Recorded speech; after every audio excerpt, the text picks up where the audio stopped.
Hola, ¿qué tal? ¿Cómo están? Buenas noches, ya terminando el día lunes. Nosotros con un gusto enorme de estar otra vez con ustedes en nuestro tercer capítulo de nuestro programa Radio Capullo, donde una vuelta más y el mito será tuyo. Y comenzamos. El día de hoy traemos un mito interesante, un mito que involucra mucho a aquellas personas que se quieren poner mamalonas, es decir, bien musculosos. ¿Cuál es el mito? Bueno, más proteína igual a más músculo. Más proteína, estará usted sumamente mamalón. ¿Por qué traemos este mito? Pues tenemos la creencia que como una de las funciones de la proteína es precisamente formar músculo, formar tejido, creemos que si la ingesta de proteína la subimos y la elevamos y la seguimos elevando, nos va a llevar a grandes músculos. Bueno, pues yo, con la seguridad que tengo, les voy a decir que eso es falso. Ese mito no es cierto. ¿Por qué? Bueno, vamos a desglosar el tema. Para empezar a entenderlo de una manera correcta, creo que es importante que toquemos lo que son los nutrimentos. Y tenemos micronutrimentos y macronutrimentos. Los micronutrimentos son aquellos que nuestro cuerpo requiere en cantidades pequeñas, pero que son de gran valor, que tienen una gran funcionalidad en nuestro organismo. Estamos hablando de vitaminas y minerales. Son aquellas que no nos van a aportar energía. Estos micronutrientes o micronutrimentos no nos darán energía, no nos darán calorías. Después tenemos o entramos al ramo de una ingesta mayor y también sumamente importantes para nuestro cuerpo, los macronutrimentos, que estamos hablando de carbohidratos, de proteínas y de grasas.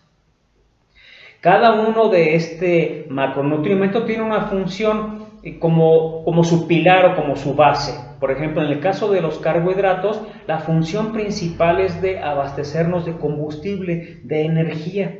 ¿Cuál es ese combustible? Es la glucosa.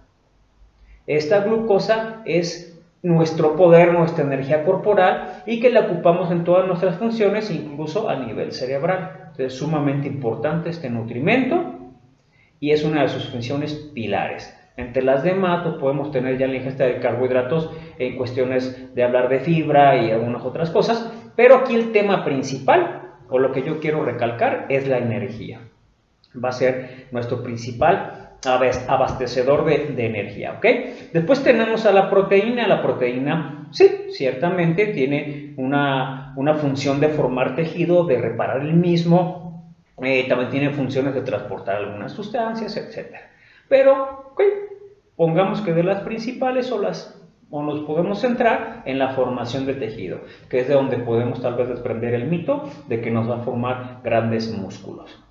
Después de la proteína nos vamos a las grasas. Las grasas es un macronutriente muy interesante porque mucha gente la sataniza, ¿no? Pensamos que es un nutrimento muy malo y no, es esencial para nuestro cuerpo, es muy importante para nuestro cuerpo.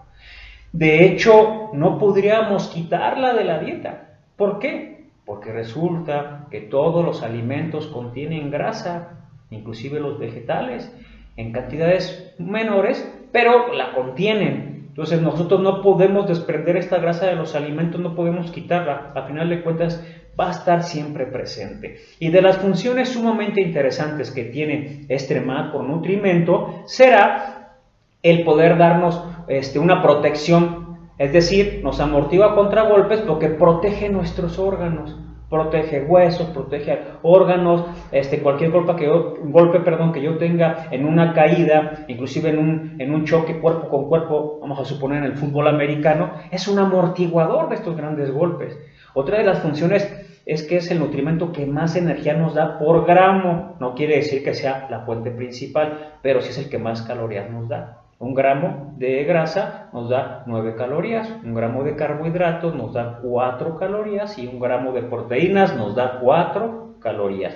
Regresando a las grasas, otra de las funciones sumamente interesantes es el aporte térmico que nos da, nos protege contra bajas temperaturas, ¿sale? Es un aislador de las bajas temperaturas, por llamarle de alguna manera, nos va a proteger del frío, nos va a dar ese calor.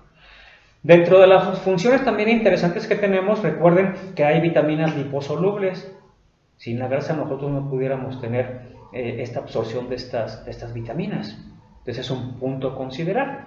Una vez tocado ese tema, pasaríamos a lo que es el equilibrio para nuestras actividades que tenemos, que son elementales.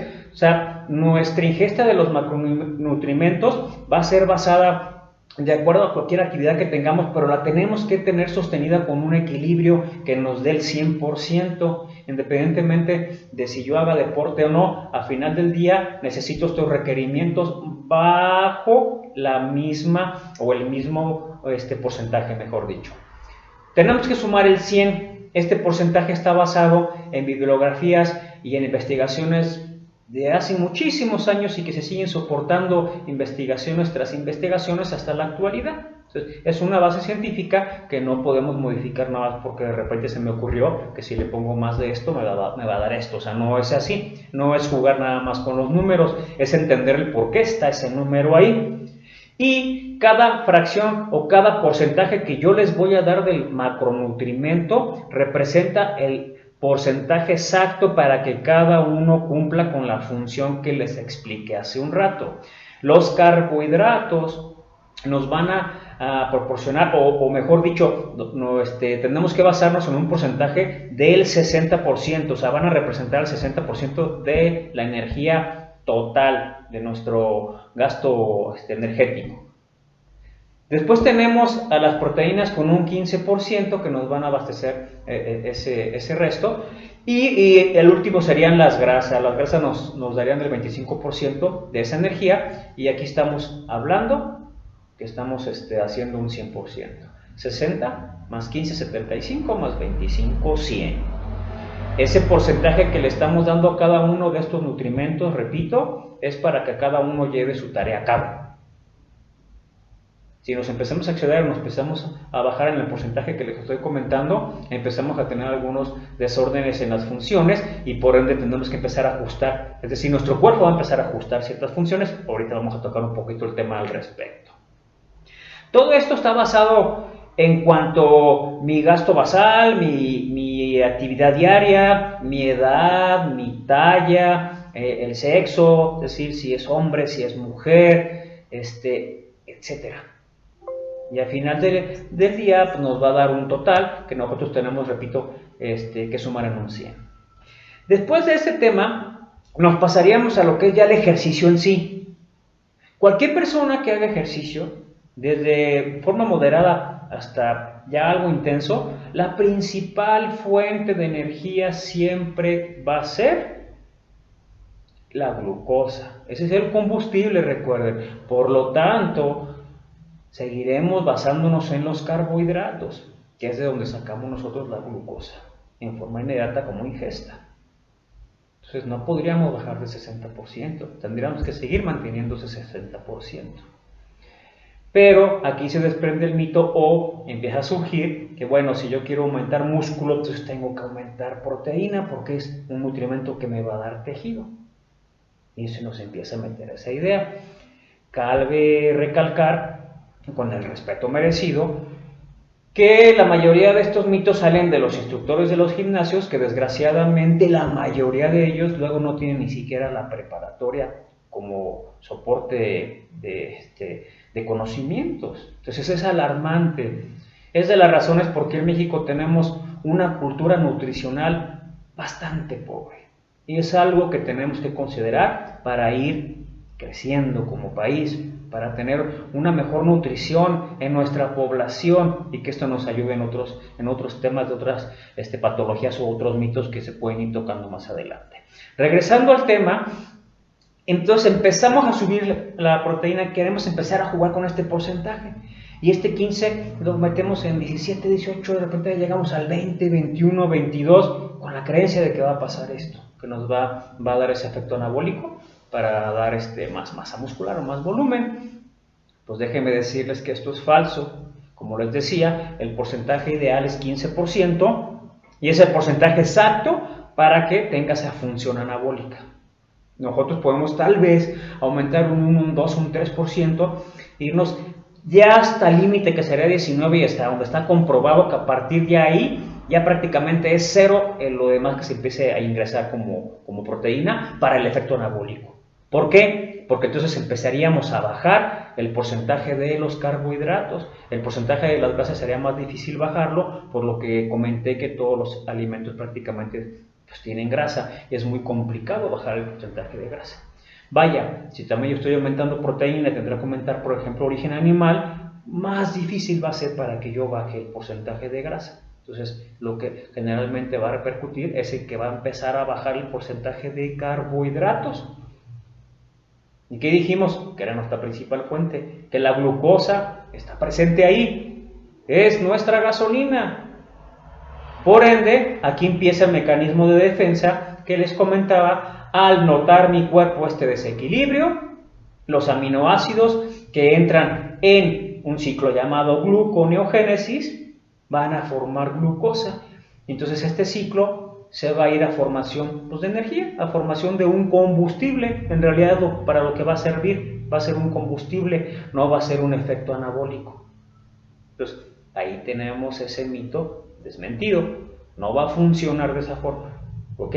Repito, por la baja de carbohidratos tendríamos entonces que utilizar esos aminoácidos o esa proteína ya para hacer energía, no para un efecto anabólico. ¿De acuerdo? Vamos a poner un ejemplo. Tengo una persona de 75 kilos, le vamos a poner 3.400 calorías.